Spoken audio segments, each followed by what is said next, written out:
and welcome to another episode of Grief in the Raw. Happy Black History Month, number one, okay?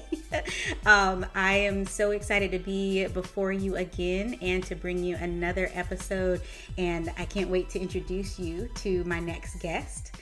Hi, Parron. Hello, Kelli. How are you? I'm doing good. Thank you for being here. Of course, it's an honor. It's an honor to be on your podcast. Thank you so much for having me today. Absolutely. Well, y'all, I want to tell you a little bit more about Parron Baxter. He is a thoughtful political organizer, and he is a movement strategist and host of the Radical Roots podcast. Parron resides in Union County, North Carolina, so shout out to North Carolina. And he is a dedicated advocate for the rights, dignity, and liberation of all who are oppressed.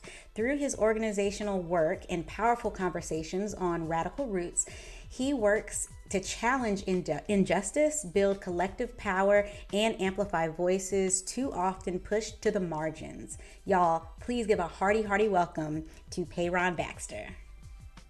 Thank you all so much. Oh, I hear the thunderous applause already. It's amazing. It's gonna be a good one because number one, shout out to us for Black History Month, right? Let's come with it. And also for those of you who are listening, I want you to run it back and take a look at our YouTube, because you got to see, like, we didn't know that we were gonna be like sporting like the same type of look today. But okay, show them what you got. Show them your shirt first. So mine says Black with a Master Plan. Yes, I love it. And mine, there's like a crown. I love it. Mine says Black Mom Magic. So there's like a face there. It looks like that part. Yes. I like that. Okay. Yes. So we are ready. Because, you know, I think the thing that I love about us and the fact that we're giving ourselves this freedom to just talk and like just get it out, you know. I think a lot of people say, well, when you have a podcast, you know, you've got to be political, or you've got to straddle the fence, or you got to, like, we can talk about what we need and want to talk about. And if there is something that affects us in our grieving hearts, like, that's what this platform is for. Grief in the Raw was birthed out of a really hard moment. And don't we know it well that we as Black and brown families, we are going through it right now. So I'm so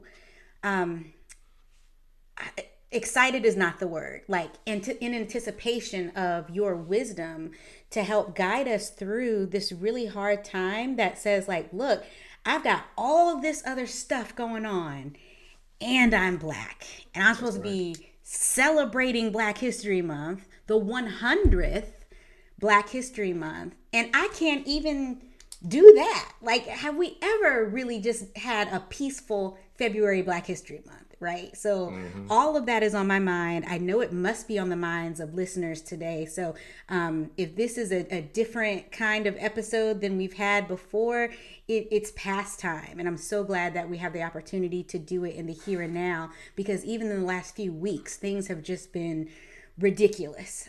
So thank you for being a part of it. When we start, I always start with the grief scale, and I want to hear from you on a scale of 1 to 10. 1 is I'm not affected by grief at all today. I'm feeling pretty light. 10 is it's really heavy and it's hard to breathe. On a scale from 1 to 10, how affected are you by grief today? I think I operate on like a functioning 8. I think I have like a walking 8, if you will, of grief. Because I think, you know, it's hard to not be impacted, of course, maybe not always physically, but psychologically and spiritually, of the, you know, surrounding things that are happening to not just, you know, Black people, but to everyone as well, right? And I think seeing trauma, seeing violence, seeing systemic harm come to people, even that you don't know, impacts you. And that is one thing that I try to, of course, not hold on to, internalize too much, because I know there's always another fight the next day. But I also know, I think of the James Baldwin quote, to be Black and be somewhat conscious in this country is to be in a constant state of rage. And Absolutely. but that is in a wild way, that's black people's superpower, right? I think Yeah. I'm a comic book guy, so I think of the Marvel movie The Avengers Yes. when Hulk gets there at the very end and Captain America's like he's basically in his Bruce Banner form, and Captain America's like, you need to turn into Hulk. He's like, you need to get angry, and he turns around and says, well, I'm always I'm angry. always angry. Right. And I think That that's what it is part. to be black. Is like Yeah. oh, why are you not doing this? Why are you not showing up in these spaces? Why are you not inputting your opinion here? We're always observant. The one thing about black folks is we're always paying attention and we're always judging because that's what allows us to survive. Maybe not Yeah. in a very judgmental way, but to understand, okay, is this person safe or is this person not safe? As Toni Morrison put it, when you boil down life, either it's you're going to help my life or you're going to take my life, and that's Right. honestly how we operate. So It's a my grief level is probably survival. It's a yes. survival mechanism, Hmm. right? Oh, yes. Hmm. Okay, so So about a you're an walking eight, eight. a A walking eight, walking eight. Okay. kind of like a walking I cough. Yes. I will match your 8 today. Oh, And I didn't know that I would be so heavy, but I'm going to tell you about what just happened last night. okay. So I have a 5-year old and an 8-year old, both girls. Hmm. And when I was helping my 8-year old get ready for bed, she was like, Mom, one of my friends whispered to me that Trump calls black people apes, or Trump thinks that black people are apes. Like that's what she said. And I was just so not ready for that, right? Because in the middle of the hustle and bustle of just trying to get them to sleep and go to bed, she said, and Like I said, not right now. not right now. We always want to have the really, really tough conversations at bedtime. And but I had to pause and take up space and say, okay, baby, who said this? When was this? Why, tell me a little bit more. And she just said, yeah, one of my friends said that Trump thinks that the president, she didn't say Trump, she said the Right. president thinks that we are apes. And I said, how does that make you feel, baby? She said, it makes me feel mad and sad. And I said, I understand that completely. I'm holding space for you. It makes me feel mad and sad too. It's like, but I mean, how can he? He's the president. And I said, I know. I know, baby. And it's like, I see a little bit of that light dwindling of like this. She's thinking she has all the safety in the world. And of course, me and her dad, and I know you as a parent as well, try to create that safety for our kids. And then to be derailed by that, to he thinks my body is this, and he's supposed to be the pinnacle, and that's what he thinks of me, of us. That's maddening. So like my heart broke for her last night, and I said, we're not gonna listen to that. I said, I was like, have you seen him? Like, that was Like an like my gut orangutan. reaction. Right. Right. That was my gut reaction. But then it's just the grief that we carry with that we've got everything else and then Right. that too. So yeah. But And it's just anywho, sad that it's how early it starts, right? Like how yeah. early our shaping of racial context is in this country. I think they said within studies it happens around even 2 and 3 years old, where kids are Yeah. understanding of what a racial hierarchy is. And on my show, I brought actually since I still got plenty of books around.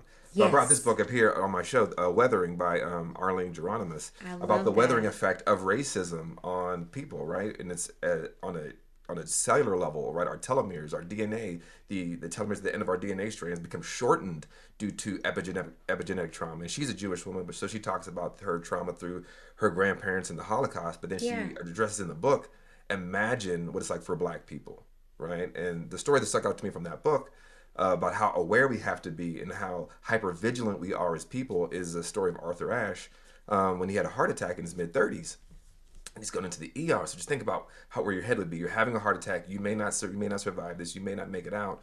And the story that he tells, that he remembers being rushed into the ER and counting the faces of the Black and brown people because he does not know, am I in a safe place? And he remembers there was 2 Filipino nurses and 1 Black doctor. Imagine that. You're going through, am I going to survive the next few Right. minutes? Right.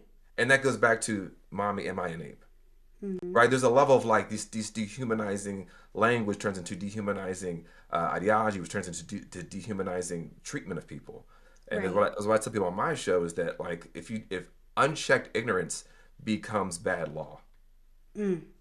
So if you do not check ignorance, whether it be in your state house, whether it be federally or in your church or in your home, Yeah, it yeah. can become bad law. And that's why I say I stand for all oppressed peoples, because it's all intertwined, especially on this settler colonial project and ongoing criminal enterprise known as the United States of America. Whew. I hope y'all caught that gem. Like that's real.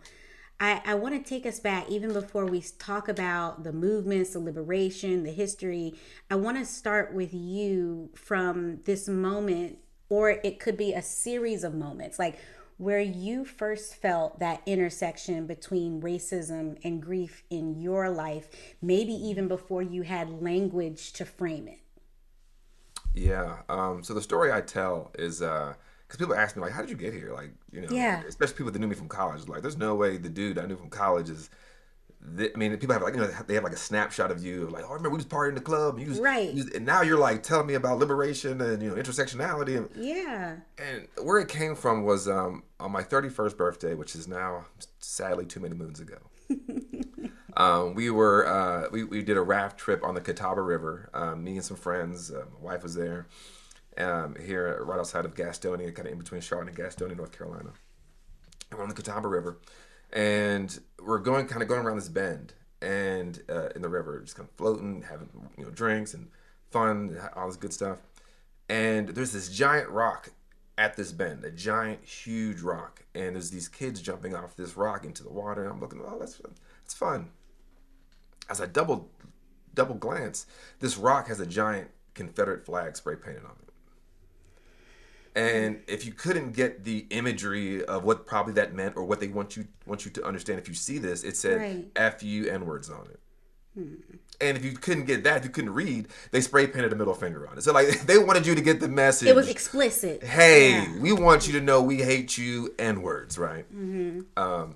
So that moment, and at the time, I was definitely not in my same headspace that I'm in now. I was very much this kind of hustle and bustle, kind of grind set, go get it, very capitalistic oriented, very individualized. Wasn't the best partner at the time, even to my wife, and all these things. But in that moment, but the grief that you're talking about, in its intersection with racism, what I felt so sad for was those children.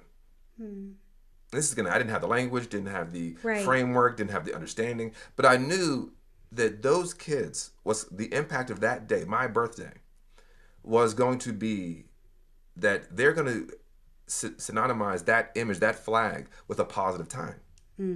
So they're going to grow up, and someone's going to say, "Oh, that flag means hate. That flag means that I'm in danger." And they're going to say, "Well, hold on. I remember growing up in the early, when I was a kid, and I used to jump off this rock and had that symbol. I don't get it. I don't get it." And that is the lasting indicator of white supremacy is that it creates this need for nostalgia. It creates this warmth around it that is only for a certain few. Right. And from that moment on, I started reading and started pulling these threads that racism is tied to patriarchy, which is tied to homophobia, which is tied to xenophobia, jingoism, misogyny, all these things. And then you pull that, and then the whole tapestry of white supremacy starts to come together. It's a whole thread. Yeah. Yeah.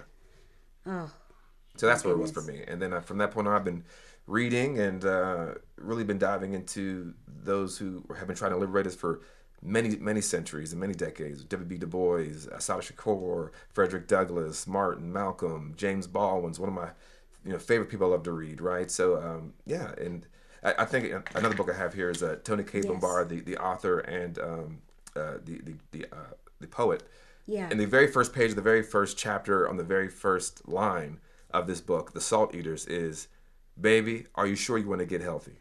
And I think as we talk about unlearning these things, is the first thing you have to do is understand that you're sick. Right. And then once you understand you're sick, then you have to then accept that and then do the next steps to undo all that, right? So that Right. I think about that all the time is, honey, are you sure you want to be healthy? A lot of people don't want to be healthy. Right. I.e. they don't want to be free. Right. And it's like this veil of it's just easier to go with the status quo and not believe that liberation is truly possible. That's right. And it's like The Walking Dead, I think. You know, if you think of it in a way that it's like, you know, we're not free till we're all free, and then it's like, is that ever even gonna happen? Like, is that, are we gonna see that in our lifetime? And I think for me, I got very disassociated with history early on, like in middle school, because my middle school, and this is in North Carolina, Raleigh, North Carolina, it was an elective and it was optional, but they played roots for us. And I didn't want to see that film, but like, it was like, you know, you could go in that class and you could just, you know, watch it and, you know, do work. And it was like, I was watching along with other Black kids and white kids and just seeing our experience. And I was like, that's my history. Like, I felt sick. I wanted nothing of it, right? And then I started to buy into this, oh, that was so long ago. It's not an issue now. There is no racism, you know, and it's like, no, actually, it's everywhere. It's in the air. It pollutes every single thing. And so I started to have like these layers put on me, these racism like layers of like, okay, well, can I be the Black girl that sounds white, you know, or, you know, do I need to try to change up the way that I act and dress and feel? And like, all of it just was under this huge microscope, and I did not feel like I was able to really engage with my Blackness because it was something that was just being picked apart and enforced right in front of me, like before I could really figure out who I wanted to be and what I wanted to do. And I was just like, well, I don't want to know anything about history. Like I want to go forward, not realizing that you really need to know your history so that you don't get in the same cycle. So that's where it all kind of missed me. And that's why I try to make sure I'm intentional with how I talk and walk my kids through it, because like it's hurtful, but you have to know. And what oblivion it is not to know. Yeah, I think it's almost malpractice not to, you know, it's parental malpractice not to teach your children, you know. And I told the story, I posted about it on Facebook, of there's a content creator that's talking about this Black parent that took her child to a birthday party, and they saw these Trump flags in the yard, and she didn't know what to do, and so she still went in just because, you know, we're already here. And then she's saying like Trump train 2024 and the fight with the I call it the fake shot in the ear situation. And she's like, okay, then it was the Confederate flag. All the deeper she went to the home. So I told the story about when I was here a few years ago when I moved to Union County from Charlotte. Charlotte's more metropolitan for folks who are listening from outside of North Carolina and outside of Texas and outside of the United States of America, and folks who are in the intergalactic places. But when I first moved here, or not first she moved here, but my son had a best friend a couple years ago, and he invited to his birthday party, and we're heading to the birthday party. And as well, I'm about to pull into the driveway, and it's a very kind of Baroque, you know, Southern antebellum style homes, huge, the giant columns, this very Gone with the Wind style. And as I'm about to pull in, I see there's a lawn jockey. And the lawn jockey, the history of the lawn jockey, and I knew it immediately clicked for me because I know the history of the lawn jockey and how that's rooted in, you know, white supremacy, slavery. In fact, going back to the handsome groomsman who was the little Black boy that held the lantern for George Washington as he crossed the Delaware River, who was enslaved by George Washington. That's where it was originally built from. Then, of course, became a racial minstrel symbol across the South and even in the North. So I just drove past it. I just drove past it. So I'm thinking that story of the Black woman who chose to go in, and then me making that snap decision before I'm about to take my son into a birthday party that he was been excited all week to go to. And I said, we can't go in there, buddy. And he was 8 years old at the time, 2 years ago. And I explained to him the story of what that means and the history of what it means and the history of racism and how he may not be physically or spiritually or psychologically safe in a place like that. Yeah. And why I would never leave you there.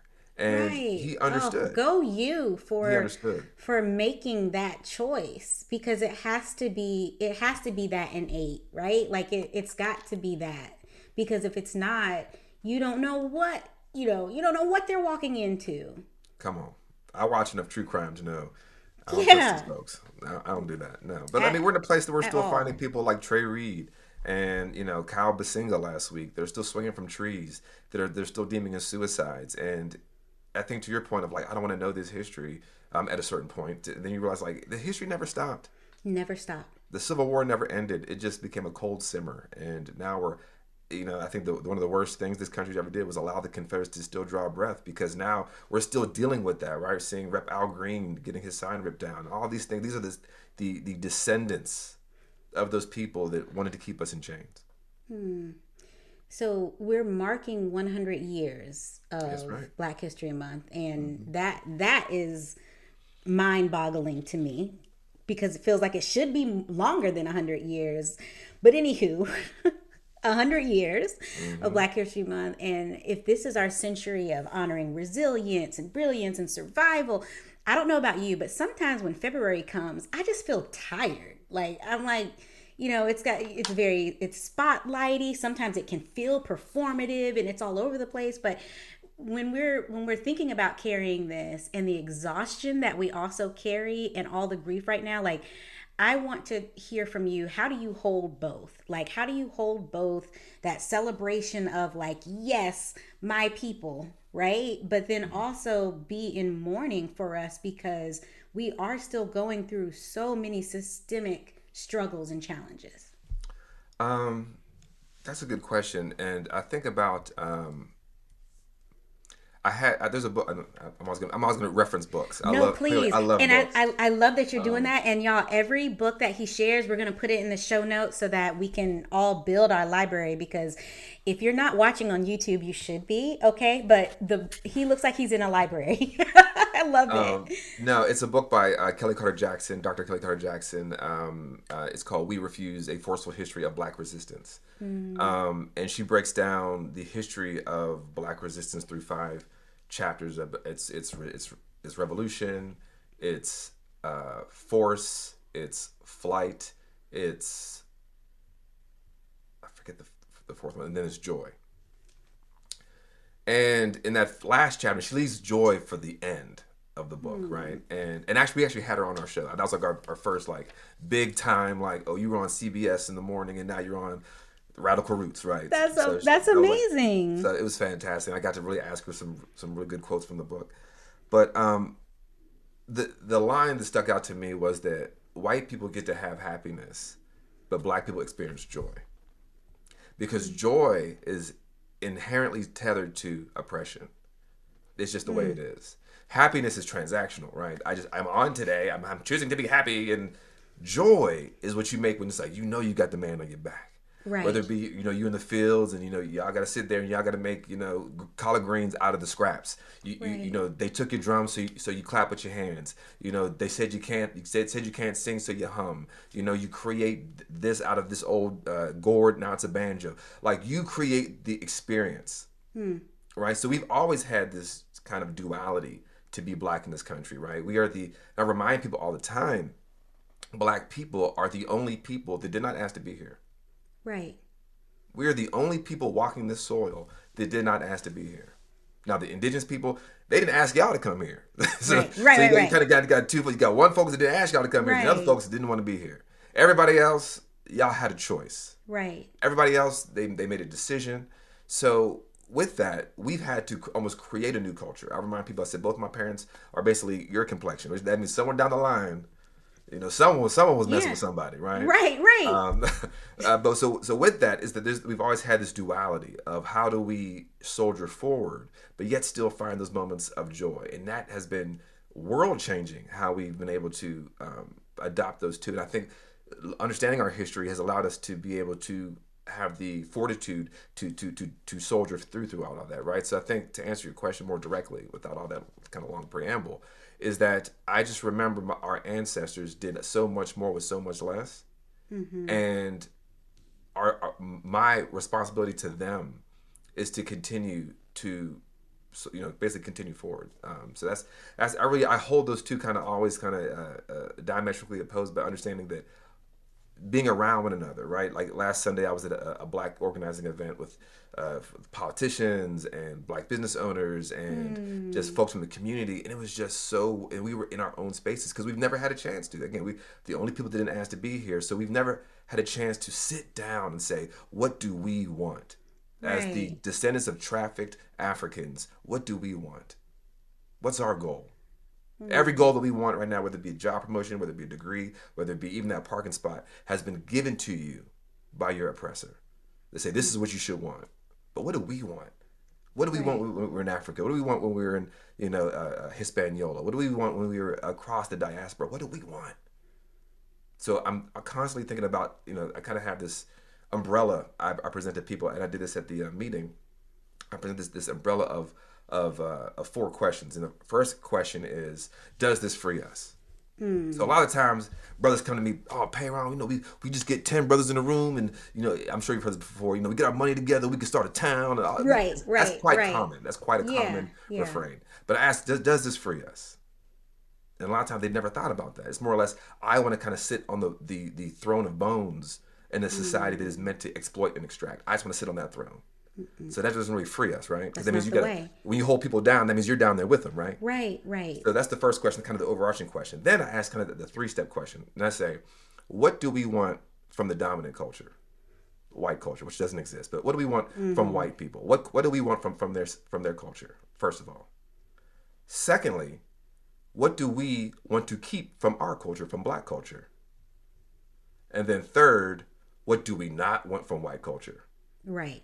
If you cannot answer those 3 questions in succinct order, then you're really just performing yourself and trying to run towards the goals that your oppressor has put forward towards you. Yeah.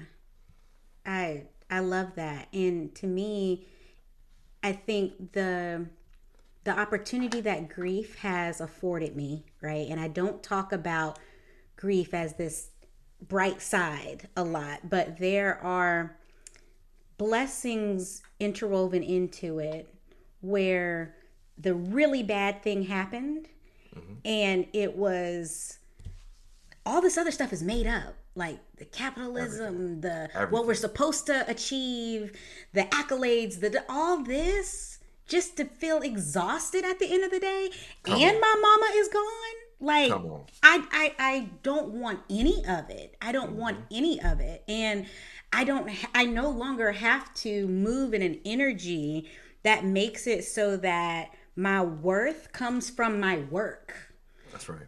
I didn't arrive at that though until my mother passed, because it felt like the carpet had just been or the rug had been pulled from underneath me, and I didn't have a choice. It was like self-preservation in order to really preserve myself. You think I'm looking at this spreadsheet? You think I want to do this work? No, I'm trying to just survive. That's and right. Then I do like my mom used to say, all I got to do is be Black and die. Like, that's all. That's it. And so it was, even though it was rooted in really tough soil, it was an awakening. And I said, I'm not going back.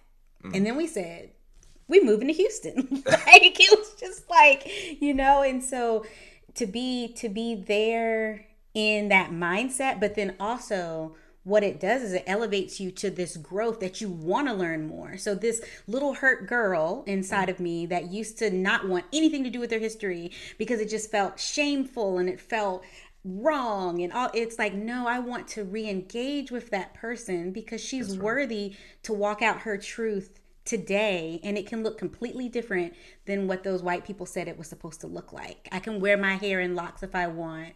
I can do the things that make my body feel well, and I can protect my little brown girls and their ideologies and help them grow even better and more confident than I ever could have dreamed. So that has been something that I think has really given me this idea to be able to walk boldly in it. But there's so many people that are still searching for that fit of how not to let the grief take them down, because it's hard.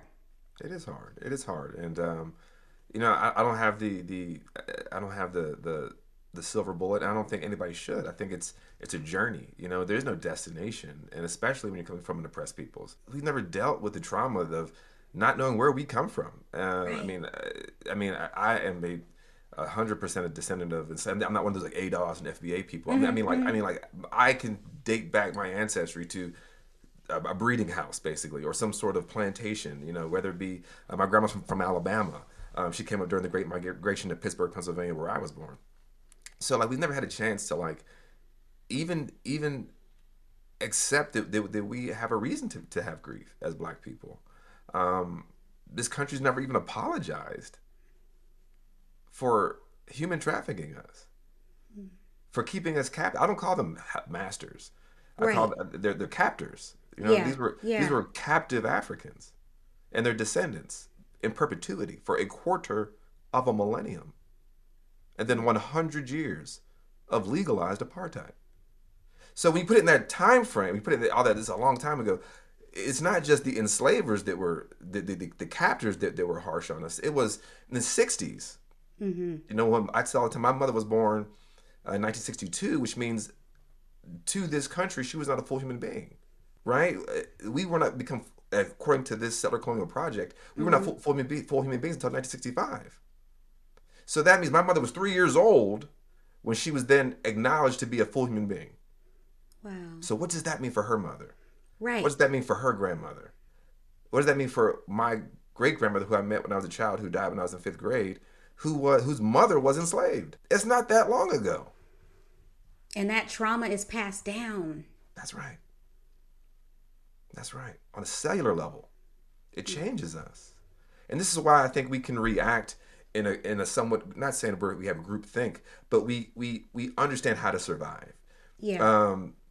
Of course, I have a politics show, so I talk about all the time the election outcomes, and of course, 92% of Black women, roughly 80% of Black men. We outwardly rejected Donald Trump and his Yeah. administration, and I remind people of that because a lot of times people like to smear it all around and just say, especially like white liberal women, they're like, well, the 92%. It's like, okay, well, don't erase Black men because Right. Right. your men are the overwhelming majority that Right. chose to vote for this. So don't try to erase us because there is no male group that is as progressive in voting patterns as Black men. Period. Whether it be you go back to the radical Republicans after the end of the Civil War, during Reconstruction, or now, right? Black men and Black women will always vote because we know it's like to have the boot of white supremacy on our neck. Right. And people. I think it's just we just haven't had a chance to sit down and say, what do we want? We've always been fighting for the lesser of two evils. Right? Yeah. I think Yeah. about like on the plantation. It was if I run away, the master may kill my wife or sell my children. In 1864, Lincoln had Frederick Douglass inside the Oval Office, and it's basically, hey, y'all can all go back to Africa, or you'll have McClellan who will put y'all back in chains in perpetuity, right? Or you look at the LBJ, and it was he's saying the N word quite freely in front of Martin Luther King, right? So we've always kind of had this like pick your poison, right? Yeah. There's no How, best case no, scenario and ever. when you have the lesser of two evils, you're always left with evil. You're always left with evil. You never have a chance to find what's good for us. And people want to tell us that it's too soon. You're too radical. It's too quick. But let me tell you something. For women, they're ready for it. Women are ready to get equal pay. Yes. Black people are Say ready. that. Black people are ready for equal rights. So this whole you gotta slow it down. You're too fast. Well, who's not ready for it? Who ain't ready? You talking about something burning me up. Come on. When somebody says it's too, we can't, Slow down. it has to be gradual. And like, what do you mean? Who's What not- do you mean? I'm ready to breathe right now because oppression is like pain. Yeah. Right? It's like if you have a knife wound to the stomach, and someone sitting next to you who does not have a knife wound, and they're saying, Right. "Well, hold on, I'm gonna use my phone to call my friend. I need you to call the ambulance." Well, hold on. Could you just wait a few more minutes? And that's what oppression is. They keep telling us to hold on to this stomach wound. We're bleeding out. We're turning cold. Our lips are turning blue. Well, hold on a few more generations. But it's As an emergency for me. Right. I'm dying. As James Baldwin said, how much time do you need? It was my grandfather's time, my mother's time, my father's time, my uncle's time, my cousin's time, my time. How much more time do you have? And that was in 1988 or 86. Kicking the can down the road. That's right. Okay, so many different areas that we can go. And even in the past couple weeks, I was like, okay, all this stuff is, we have a lot to talk about, like all these things. Okay, so I wanna show a clip, and then I want your thoughts on the clip. And I'm not even gonna set it up because Let's go. Yes, people will just know. Two black men stood on one of the biggest stages in film and were called the N-word in front of the entire room. And the conversation right now is about extending grace to the person who said it. And listen, I have compassion for Tourette syndrome. I understand that it is a real neurological condition and that those outbursts are not voluntary. And that can be true at the same time that harm was caused. We don't get to skip that part, okay? We hold people accountable for the harm caused during psychotic breaks. We hold people accountable for harm caused under the influence. The diagnosis explains the behavior, but it does not erase the impact. And what bothers me is that BAFTA had this on a 2-hour tape delay and still aired it. They edited out a free Palestine remark from a black filmmaker's speech, but they left the N-word in. That system that was supposed to protect these men was in the room and chose not to. So yeah, and that comes, shout out to Quentin, who is a therapist in Houston. He goes to my church. He is amazing. And when I saw that clip, I was like, that's it. That's the clip. Parron, how do you feel about that? I haven't heard about this. So what happened now? You know what happened. Don't even. Who was it hasn't crossed your news Not feed? yet. Are you sure? Okay. The MTV Awards. Oh no. Oh God. No. I think of this. I think we are seeing. Of course, we're talking about the BAFTA Awards and Delroy Lindo, Michael B. Jordan presenting an award, and I think his name was John Davidson, has Tourette syndrome, and blurted out when it was dead silent. Dead silent. You could hear a mouse pissing on cotton. It was so quiet that they were N words and B word. I think this.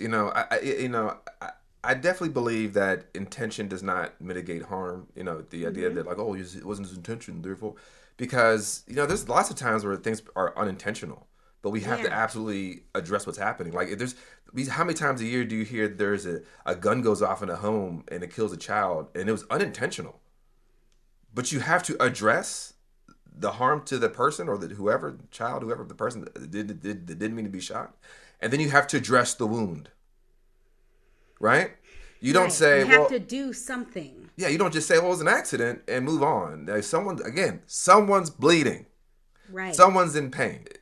And the shifting of the goalpost to go towards the singular man, John Davidson, who I guess, again, does have Tourette syndrome, but I agree with that clip that it doesn't mean that two things can't be true at once. You can have Tourette syndrome and be a racist. You can be disabled and be a racist.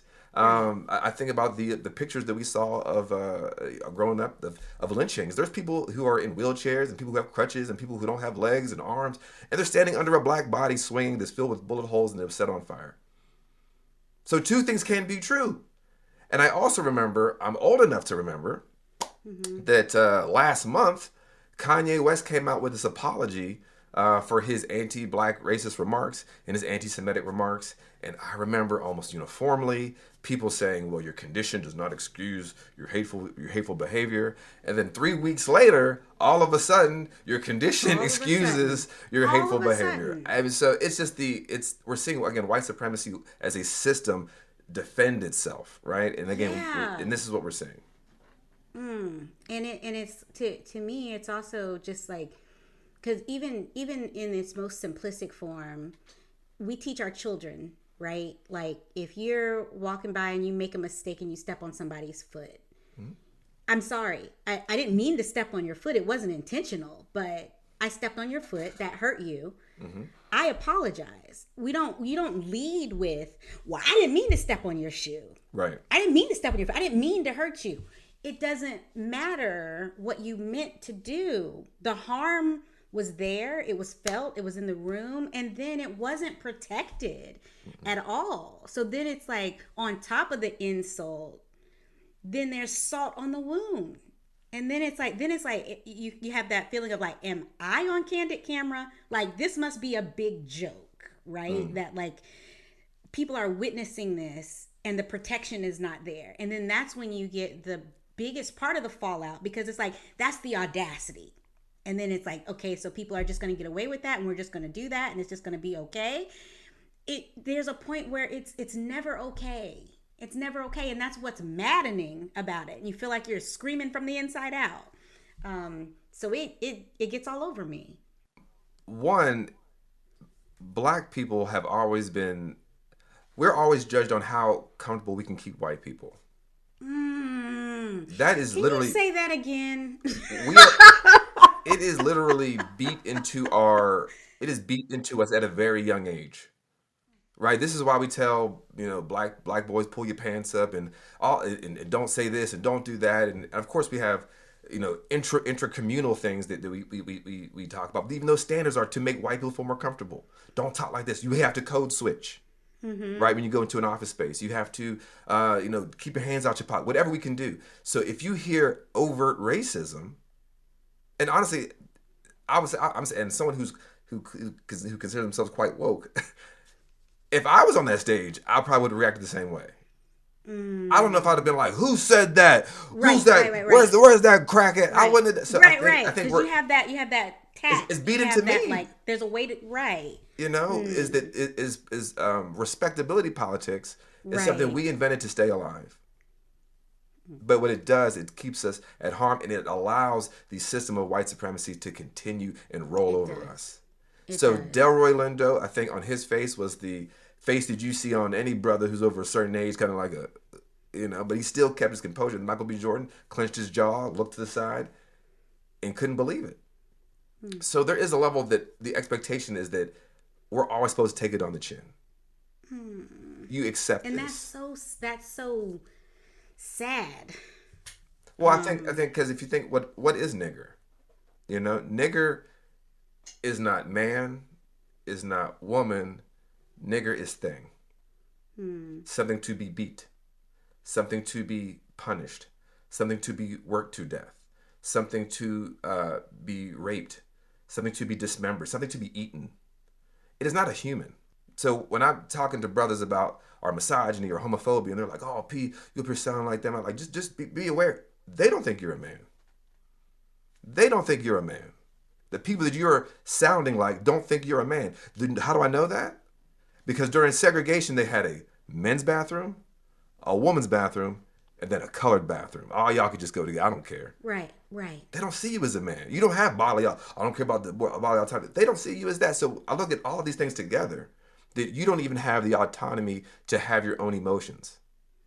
And I think about what happened in September with the murder of Charlie Kirk, where black people who this person had used the time on this planet and his final breath trying to bring us down, that we can't even say, "I don't care." That our own emotions have to be policed, because that's how it was on the plantation or the concentration camp. Is that when the idea that black women, when they had their babies ripped from them and sold, that you are not allowed to cry. In fact, they made you sing.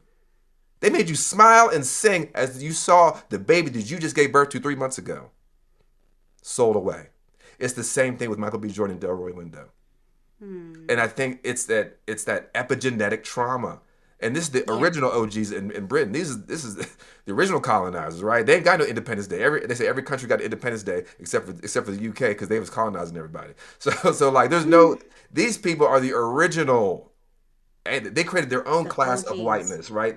Before white was created, it was Anglo-Saxon. It was the Anglos, and everybody else ain't Anglos. So now it's this same ideology that like you're white. And John Davidson was born in a society that even though he has a condition, he still gets to move freely about the cabin. If he keeps his mouth shut, no one knows that. But guess what? I call this the football field test. If I'm standing on one end of the football field, you're standing on the other, and there's 100 yards in between us, you can't tell if I'm gay. You can't tell if I speak Spanish. You can't tell if if I'm disabled, if I have a mental problem. But what can you tell? That I'm black. Right. And John Davidson, he's on the other side of that test. So for him saying that, and I think when people are saying, well, you're ableist if you're not centering John Davidson and the Tourette's community, I'm like, actually, you're erasing that. You're actually being ableist, because allowing this to continue on, you're erasing black people with Tourette's. Right. You're erasing black Brits and black Americans, millions of people who heard that. And again, what is nigger? Nigger is animal. Nigger is to be beat. And it is a reminder in America, specifically, the United States of America has never stopped trying to teach us that lesson. Oh, you're a nigger because you tried to open a business, we got to burn it down. You're a nigger because, you're trying to go to school. We're going to knock over that school bus and set it on fire and spit on it, like Toni Morrison talked about. It's always been trying to teach us that lesson, to remind us who we are. Now, our resistance to that is where their anger comes in. Yeah. And it's always like, it's the reasonable doubt, right? Like, of course, well, like we don't know that he's racist. What? Because he doesn't have a racist bone in his body. He's the boneless wings of racism. There's no bones in there. They're racist. He's just it's like it has to be explicit. It can't. You got a Klan, explicit, right? Burning a cross, right? Exactly. You can't just be like, right. It's the under the surface that really hurts us. I mean, it all hurts. It all hurts. But under the surface, where it can just sneak its way in, that's what is so hard to believe about it all. And then Trump, his depiction of, which I'm going to say, my president, Barack Obama, because he's still Barack Hussein, yes, right. The depiction of them on his social media platform as apes, like, what is the lesson? This man can just do. What's the lesson? The man can just do whatever he wants to do. The lesson is, if your most highly regarded, your first black president, and his wife, what are they trying to teach us? They're trying to teach you are still a what? An N-word, right? Delroy Lindo, Michael B. Jordan, Delroy Lindo, composed, compassionate, well-rounded brothers. If your best is an ape, Toni down at the gas station is absolutely one. If Michael B. Jordan and Delroy Lindo are N-words, what do you think Susan, who works as a nurse, is? That is the reinforcement of who you are to them. But what they don't realize, that is through a social construct. That's who we are to other people. We've always had self-governance, who we are to one another. Right. How do you walk in that self-governance? And how do you protect, and particularly children and future generations, from not seeing that and identifying as that? Because like I was saying in the beginning, I saw the light in my little girl's eyes dwindle last night when she was like, "But mommy, he's the president." And I'm like, that it's so hard, and it sucks that we have to do that. But I think that's the question is how do you toe that line, or do you? No, I think I love it. I know that sounds crazy. Like, what do you mean you love this? Like, you tell me. Tell me how. Tell us how. No, like, I love it because it's always been who you've been. Yeah. It's always been who y'all have been, right? We have to stop gaslighting ourselves. We didn't create none of this. We didn't create what a president is. We didn't create what a Senate is. We didn't create what a Congress is. We didn't create what a governor is. We didn't create these lines drawn on Turtle Island. In our living room, we have a globe on one of our shelves, and I keep the globe and I keep the part of Africa facing out towards our living room. And I said, and the reason why I told my son Ethan, who's 10, I said, Ethan, every line on the continent of Africa was not put there by an African. Not a single line did you see that separates this country and Uganda and South Africa. None of that was put there by an African. So we have to remember that it's only as real as we make it. A president is only as real as you make it. Who told you that the police can kill you? Who? Because they put they wrote some little black letters on a piece of white paper that said these people can kill you if you do this. Who told you that? We have been believing it. And I thought about the story of this brother. He said he was in high school, and I think he was in some class, and a black teacher held a dollar bill. And she said, "What is this to the class?" And the class was like, "Oh, it's $1." And she's like, "Okay, how much is it worth?" And the class was like, "Oh, it's worth 100 pennies, 10 dimes, 4 quarters, 20 nickels." And she was like, "Well, how do you know that?" And kids, all the arms shot up. "Oh, it's because our economic system and because it's backed by gold." She's like, "No, it's only worth $1 because you and I agree it's worth $1. The exact minute this thing isn't worth anything, it's not worth anything, because that's how we gauge what our value is: social construct." Elon Musk is worth X amount of green rectangular pieces of paper with portraits of enslavers on them. He's worth this many of that. So therefore, we must treat him like a genius, blah, blah, blah. Your child is more brilliant than Elon Musk. Your child and their pinky is more brilliant Yeah. than Elon Musk could ever be. Because we believe it. So I come at it from this, again, the point of name of my podcast is Radical Roots. As Angela Davis says, is radical just means to get to the roots of something, just to grasp it by the roots. Is to understand all this stuff, to your point earlier, is just made up. And it's our choice to either invest in it or to divest in it. I opt out. How about that?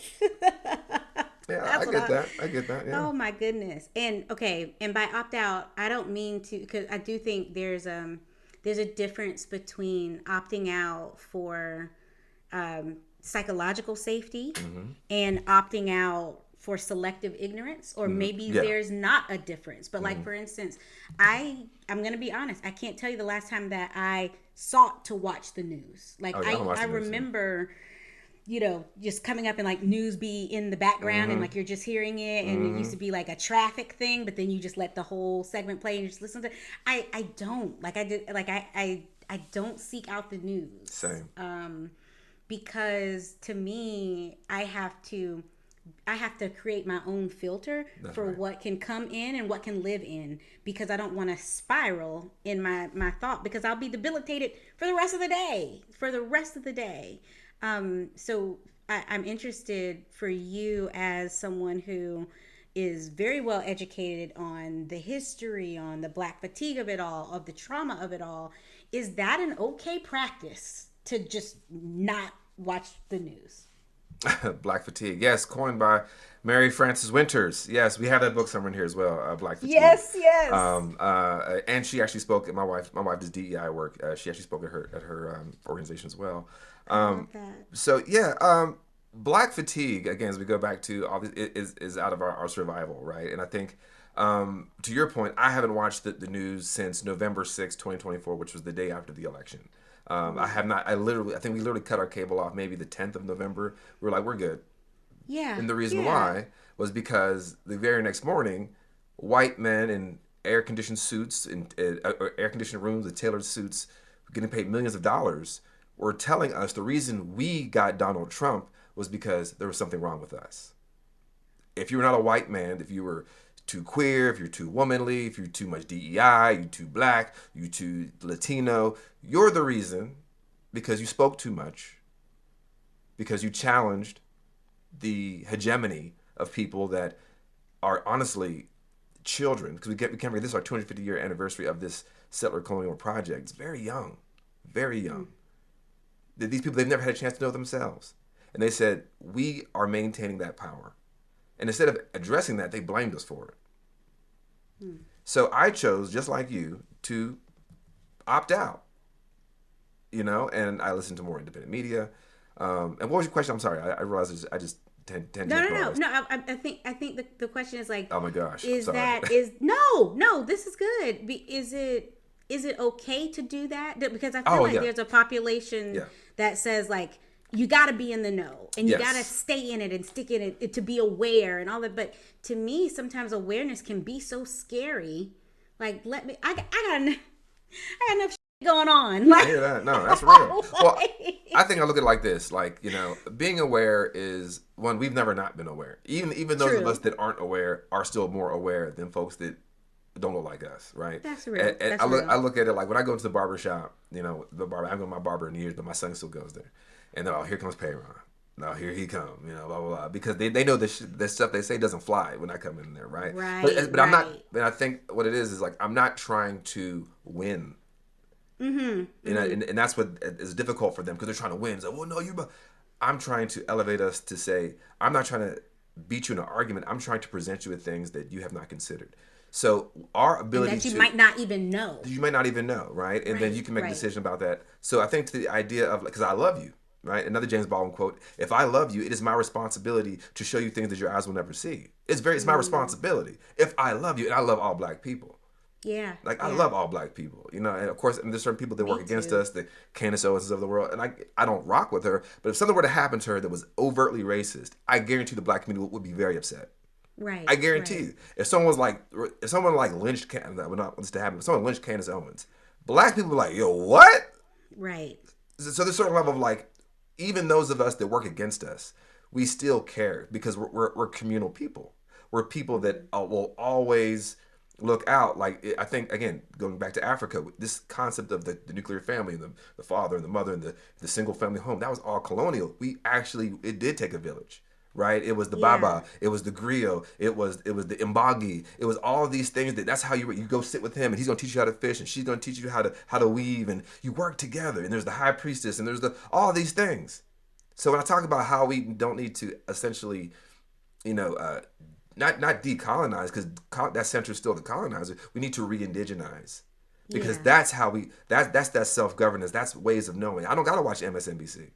Right. I don't gotta watch CNN. I know when I talk to my Black people who are in the know, and I spread that little bit that I know to them. Now they know, and you start creating. And that's concept, the spread. Right? That's community. That's right. The love. And the thing is, they don't got that.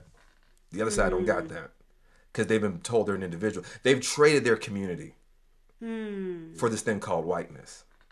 Whiteness is an invention. It's the same way we talk about we got to reform the Supreme Court, change gerrymandering. These are all political inventions. So is whiteness. And as long as you say that I'm a white progressive, I'm a white liberal, as long as you hold on to that framing of white, because it was invented to exclude indigenous and Africans, absolutely, you're still a threat to me. You're still a threat to our liberation. So I don't invest in their processes. I don't invest in their structures. Yeah. So As we're wrapping up, because I know we could go in so many different directions. Well, hopefully you'll have me back on one day. Hopefully. Oh my gosh! Hopefully I didn't mess this up too bad. Are you kidding? And your producer, I told her I don't want to mess it up. I'm going to invite myself to yours too. Come on. Do this thing. We can do this. But where is the not woosah? I'm not going to say that. But where's the deep breath of it all? Like where?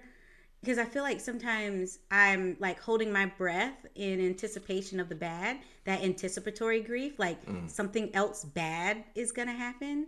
And we don't have all the answers, right? But just in how you fashion your life, digging into that joy and being a part of that joy, like what keeps you going on that positive and more on the celebration of Black history versus the burden of how we're looked at in where we're supposed to feel at home? No, that's a fantastic question. I think, we as Black people are always, there's always something going to happen. You said, the next bad thing's going to happen. It's going to happen. Another bad thing's going to happen, Keith Porter, Trey Reed, Kyle Basinga, these someone was lynched in here in North Carolina, right? It's always going to happen, right? But I take solace in that our love will always overcome. Like our revolution, I think when Black people say things about revolution, it scares white people. Oh my God, they'll take up guns and kill us all. Our revolution That's not what it means. Will always be love. Yeah. It's revolutionary. Because we never got it from the world. Exactly. So we've always had to create it in-house. And it's the number one export of this country. Probably number one is probably hate. But number two is Black culture, right? Yeah. Our love of not being able to be seen and creating things that make us feel seen. And one last quick story. Like, for example, yesterday, I've been following this art critic on Instagram for years.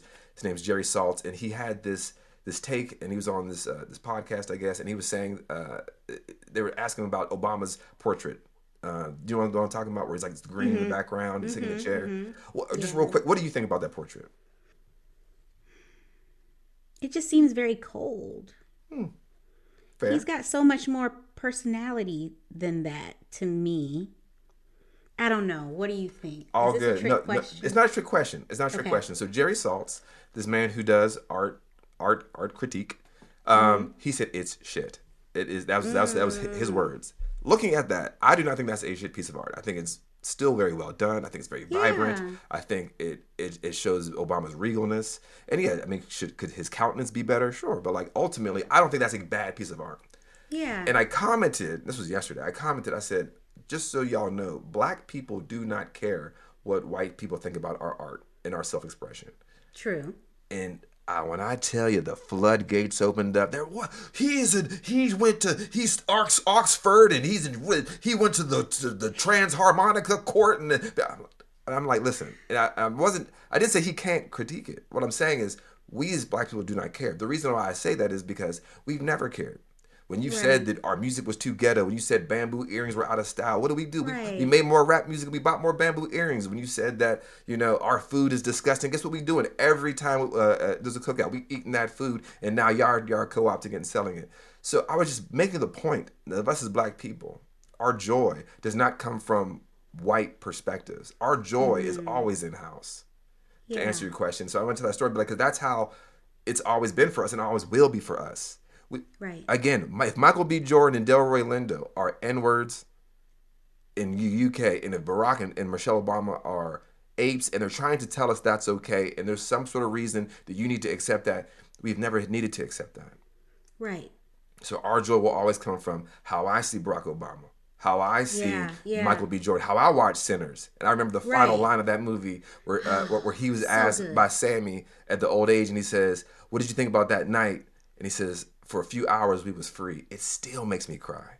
Yeah. Because to your point, early on in this conversation about our ability of being free or being able to, he said that in that movie because that resonated with all of us, that just for those few hours, we was free. Right. I love that. I appreciate you so much. And to me, it has really reinvigorated, if that's the word, even just because I got a message even just a couple days ago that asked me the question of, well, on Grief in the Raw, do you only have black guests on Grief in the Raw? And I said, do you right don't now, have black yes. I don't know. Right. I mean, currently, I'm black, but I don't. And the criticism, or I'm not going to say criticism, the feedback was, I think it would, grief affects everybody, so we should be able to talk about it all together. Was what, and I sat with that for a minute. I was just like, okay, and that's a thought. That's an interesting thought. I think that there are spaces for that, and it's not an exclusion. No. Anyone that wants to learn and understand what it's like to hold these griefful things and our bodies take up space and weight in this different way, because we're not just grieving the loss of a person, we're also grieving how people view us and what they say about us and all of those things. And our bodies, we might not be safe walking down the street, all of those kind of things. If you can't understand that and appreciate that deserves a platform and a place to live separately, not separately as exclusion, but separately as in safely. I want for someone who is black and grieving, to your point before of being told that you better put your chin up, you can't cry. Smile. No, you can cry here. I cry a lot. I cry a lot. I had a coffee and a cry this Come morning. on now, ain't nothing like a double C. Ain't nothing like a double C. You got a double C that thing, right? But we have to create those spaces, and shout out to Black History Month. But in the beginning of everything, when I started the podcast, there were so few people that looked like us talking about pain, on the outside. Right. It was you pray it away. It's gonna be, you gotta be strong. No, I don't have to be strong, and I can have conversations on the outside that help me to heal. And because we have had trauma for so long, historical trauma for so long, it just gets piled on and piled on and piled on. Where does it end? Well, it's only going to end if we start to process it. And so that's why this is the safe space by us, for us. I am explaining to the world, yes, me as a black woman, this has been my experience in grief. And I want to talk to other people who look like me, so that other people who look like me can become free. No, that's just kind of been my stance on it. That is beautiful, because I think, in our community, therapy is stigmatized. Yes. It's stigmatized, and black pain is spiritualized or buried. So when you put that trifecta together, it creates that walking grief. It creates that, your shoulders is tight, your jaws are clenched, your butt cheeks is tight all the time. Yeah. You're I don't know, got to keep my head on a swivel. Where are we going? And I think you creating platforms and spaces like this where we can come and just kind of sit and discuss what is ailing us. And this is what I do on my show. And my show is not it's radical roots. It's politics through a lens of black and brown people, but also we have white guests on, but I don't bite my tongue for white. The same way I talk today. So they're sitting there, they're like, I never thought. Yes, I never thought about that. Well, yikes. Hey, it's our reality. You know what I mean? Like, Yeah. you're in our space. Y'all stay when it comes to the cookout. But this is what it's like. This is what it's like. Okay, and that's an awakening, and I appreciate that because I lean into those conversations as well, and but you got to be an ally. We need an accomplice. I don't even know ally. An ally sits next to you. That's Like, true. I hear you. That's Right. They threw that rock at I'm you. sad No. for you. I need you to just take your white body and get in front of that Yeah. rock. That's an accomplice. That's real. That's what I don't need no ally. I too like Beyonce's album. I don't care. I would have voted for Obama a third term. I voted for Kamala. I need you to talk to your daddy. I need you to talk to your husband. I need you to talk to go to that Klan rally. Yeah. I mean, because when they say that, oh, I'm doing the work because I voted for Kamala Harris, the work is going to spaces that we are not in.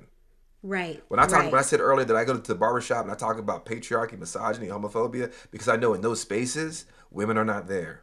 Queer people do not feel safe there. Trans people don't feel safe there, whatever the case may be. And I say why that's actually strangling us. So I need you to use your white skin. Right. Take that privilege to destroy that privilege. And that's it. Yeah, because we should not want to live in a that's it. society that has any privilege. That's right. Mic drop there. Whew. I appreciate you. I appreciate you. I have some rapid fire questions What you for got? you because we got to keep it cute. Like, Okay, what you got? and listen. Okay, the first one is, what is one go-to resource for healing and learning more that you want to share that you haven't told us about already? Meditation. Sitting with oneself. The silence of the mind. And just using the example of like Delroy Lindo and all that, like seeing that, like you're constantly sitting with reminding yourself who you are is very important. So I think, meditation, right? Just saying, hey, no, that doesn't matter. That deadline, that, this, that, you matter. Because guess what? You may not make it to that. Right. Okay. How does your role as a father and husband inform your personal liberation? Well, I think I tell people all the time that, when they ask like, well, what can I do, Parron? You have all these political ideas. You have power. And it starts with you. You're somewhere. You live on a street, you live on a block, but it starts with you. You change yourself, right? Gil Scott Heron said the revolution will not be televised because it starts in the mind. So it starts with you. But then it's the concentric circle. Then it's to your family. It's to your wife or to your husband or to your children, right? And if I'm actively doing the work for myself, I want to make sure, and Kelli, I may never talk to you ever again, but I want to make sure that our interaction is as positive as possible or as fruitful and as fulsome as possible. And I do the same thing every day with my wife and kids. I'll stare at them. I etch steel pictures of my children in my mind every single day. Because to the point, like all the deadlines and all the this and the third, you may not make it to that. Oh, what's your 10-year plan? We may not make it to 10 years. But guess what? I love you today. And I do that. I love you too. I do that because it's important we do that. We say that and talk to each other because a little bit about me just quickly is that I'm an alcoholic. When I say that, and I'm 8 years sober, but I say it present tense. I say it present tense because I may find out tomorrow. Tomorrow the world could end. They're about to bomb everybody. And I may pop a bottle, but today I can control myself. Today I shall not, but also today. So I take that same logic and apply it to my love. Is that I'm going to be present today. I'm going to kiss my son on his head today. I'm going to hold my daughter. I'm going to tell my wife I love her. I'm going to tell you I love you. I'm going to be as positive as I can today because that's all I got is right now. Yesterday's gone and tomorrow I may not make it, but today I'm going to control myself today. I'm going to control my love today.